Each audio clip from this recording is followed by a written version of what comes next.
हैं प्रायश्चित फादर से किया जा सकता है। वो पूछ रहे हैं, ये रोमन कैथोलिक का एक ट्रेडिशन है कि क्या हम फादर से, यानी कि जो रोमन कैथोलिक है उनका ये होता है कि आप उनके चर्च में जाओगे तो एक फादर बैठे रहेंगे एक दरवाजे के पीछे, आपने जो पाप किया है वो पाप को उस फादर को बताएंगे और वो फादर आपके लिए प्रार्थना करेंगे और आपको वो कुछ बातें भी बताएंगे। बाइबल इस बारे में क्या कहती है? बाइबल देखिए क्या कहती है। पहला तीमोथी 2 अध्याय 5वां वचन, हम चलते हैं। आज मैं थोड़ा समय लेकर वचनों को पढ़ूंगा, खाली रेफरेंस देकर मैं हटूंगा नहीं। पहला तीमोथी 2 अध्याय, पहला तीमोथी 2 अध्याय 5वां वचन। चलिए वचन को पढ़ते हैं। क्योंकि परमेश्वर एक ही है और परमेश्वर और मनुष्य के बीच में एक ही बिचवई है, मीडिएटर, अर्थात मसीह यीशु जो मनुष्य है। मतलब यहां पर ये वचन में क्या देखने मिल रहा है हमको?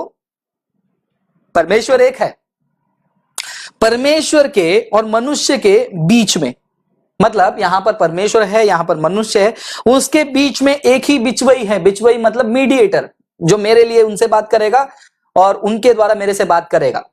वचन क्या कहता है? अर्थात मसीह यीशु, अर्थात मसीह यीशु जो मनुष्य है।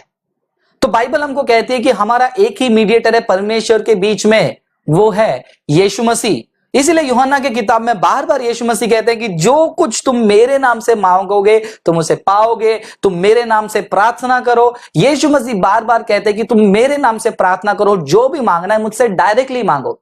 लेकिन रोमन कैथोलिसिज्म में क्या कर देते हैं? परमेश्वर, फिर बाद में मरियम या फिर कोई सेंट, फिर बाद में वो चर्च के फादर, फिर बाद में जो विश्वासी को प्रार्थना करवाना है। तो विश्वासी प्रार्थना करता है, वो प्रार्थना वो फादर सुनते हैं या फिर वो अंगीकार को वो फादर सुनते हैं और वो कहते हैं कि हे मरियम, या फिर कोई सेंट का नाम लेकर उनसे प्रार्थना करते हैं और उनका मानना है वो सेंट यीशु मसीह को बताएंगे। यीशु मसीह बोलते हैं कि मुझे इतने लोग बीच में नहीं चाहिए, परमेश्वर और मनुष्य के बीच में एक ही मीडिएटर है। ये वचन है। इसीलिए रोमन कैथोलिसिज्म जो है शिक्षा के मामले में बाइबल के खिलाफ है बहुत सारे टीचिंग्स में। तो आपको सावधान रहना है कि आप क्या बातों को मान रहे हो, किन बातों को फॉलो कर रहे हो।